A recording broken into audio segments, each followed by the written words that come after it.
আজকের ভিডিওটা কিন্তু একটু লং আছে, কারণ তরকারি পুরো রান্না থেকে শেষ পর্যন্ত দিলাম। তো বৃষ্টির দিনে কিন্তু কুমড়া বড়ির তরকারি কিন্তু বেশ ভালোই লাগে। যারা খায় বা যাদের বাসায় আছে এখনও বৃষ্টির দিনে খাননি, তারা বৃষ্টির দিনে কুমড়া বড়ি মিস করবেন না। তো সুন্দর করে আমি একটু বেশি করে তেল দিয়ে কিন্তু কুমড়া বড়িটা ভেজে লাল লাল করে দিলাম। লাল লাল করে ভেজে নামিয়ে ফেললাম। তারপরে তো আছে আমার মশলা।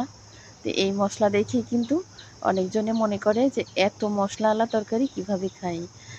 আসলে মশলা ছাড়া কিন্তু এগুলা বাটা কষা তরকারি খাওয়া যায় না। ওটা হচ্ছে শিঙ্গি মাছের ডিম কালো, এটা আবার অন্য কিছু মনে করেন না। শিঙ্গি মাছ, মাগুর মাছ, এগুলা মাছের ডিম কিন্তু কালো হয়। আর আসলে মাছটা যতটুকু পারিছি ঘষে নিছি, এর থেকে আর পারলাম না, তাড়াহুড়া করে এর থেকে আর বেশি পারলাম না। তারপরেও যা হয়েছে আলহামদুলিল্লাহ। তো মাছটা সুন্দর করে কষায় রাখবো। আজকে কিন্তু শুধু একটা তরকারি রান্না করেছি দুপুরবেলা, আর আজকে আর কোনো তরকারি রান্না করব না। আম আছে, দুধ আছে, এই জন্য একটা তরকারি রান্না করলাম একটু বেশি করে। বেশি করে বলতে একটা বেগুন দিছি, 2টা আলু দিছি। এইখানে 3টা শিঙ্গি মাছ আছে, 3টা শিঙ্গি মাছে মনে হয় 12 পিস না 13 পিস হয়েছে। তাও তো দেখেন কত বড় বড় করে আমি মাছটা কাটিছি। যদি একটু ছোট করে কাটতাম তাহলে এর ডাবল মাছ হতো। আর যেহেতু শিঙ্গি মাছগুলো অনেক বড় বড়, আর এমনি মাছ আমি কখনো ছোট করে কাটি না, মাছ বলেন গোশ বলেন, ছোট করে কাটা আমার একদমই ভালো লাগে না, অপছন্দ।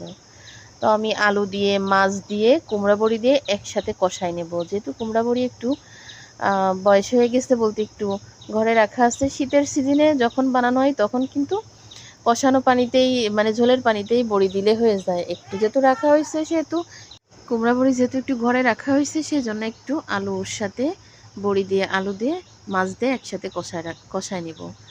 কষানো যখন হয়ে যাবে মাছগুলা উঠায় রেখে তারপরে কিন্তু ঝোলের পানি দিয়ে এরপর হচ্ছে আমি বেগুন দিয়ে দেব।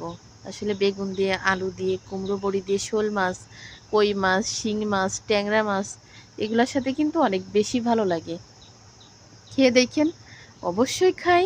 আর যারা এখনও ঘরে কুমড়ো বড়ি আছে খাননি, তারা কিন্তু আজকেই রান্না করে খাবেন। যেহেতু এখন বৃষ্টি বৃষ্টি, এরপরে এরপরে শীত চলে আসলে কিন্তু ভালো লাগবে না। তো মাছগুলা কষাই কিন্তু আমি উঠায় রাখিছি, মাছ কষায় উঠায় রাখিছি। আমার আলু বড়ি কষানো হয়ে গেছে। এবার হচ্ছে বেগুনগুলো দিয়ে দিলাম। বেগুন আমি আগে দেইনি, কেন জানেন? কারণ বেগুন আগে দিলে বেগুন কিন্তু একদম ঘুটে ঘুটে একদম শাকের মতো মিশে যাবে। এই জন্য হচ্ছে বেগুনগুলো আস্ত রাখার জন্য আমি এই যে ঝোলের পানিতে দিয়ে দিলাম বেগুন।